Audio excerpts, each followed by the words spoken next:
C'est la journée mondiale de l'eau. 2 milliards de personnes vivent sans accès sûr à l'eau potable dans le monde. Pendant ce temps, la France, elle, gaspille. Et oui, quand vous actionnez votre robinet, 1 litre sur 5 se perd en route à cause des fuites dans les réseaux. Et la championne de France des fuites, c'est la ville de Saulnières en Eure-et-Loir. 7 litres d'eau sur 10 perdus. Le reportage de Wilfried De Villers pour Europe 1. Dans cette petite commune d'Eure-et-Loir, le réseau d'eau potable date des années 30, des canalisations en fonte grise devenues particulièrement fragiles avec le temps.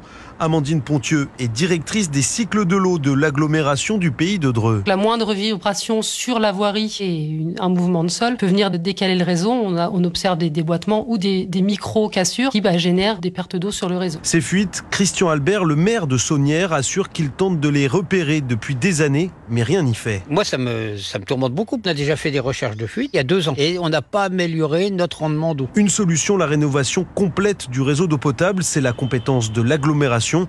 Son président, Gérard Sourisseau. Il faut reconstruire le réseau chez eux et ils peuvent pas le faire tout seuls. Des dizaines de kilomètres à refaire, ça voudrait dire que leur prix de l'eau serait de l'ordre de 10 € du mètre cube, ce qui est intolérable. Il faudra qu'on consacre jusqu'à 50 millions d'euros pour l'agglo du Pays de Dreux, pour l'eau. Des coûts supportés par l'ensemble des communes de l'agglomération et différentes subventions. À Saulnières, les premiers travaux devraient débuter dans les prochains mois. Wilfried De Villers pour Europe 1. Merci beaucoup Nina Pavant, c'était votre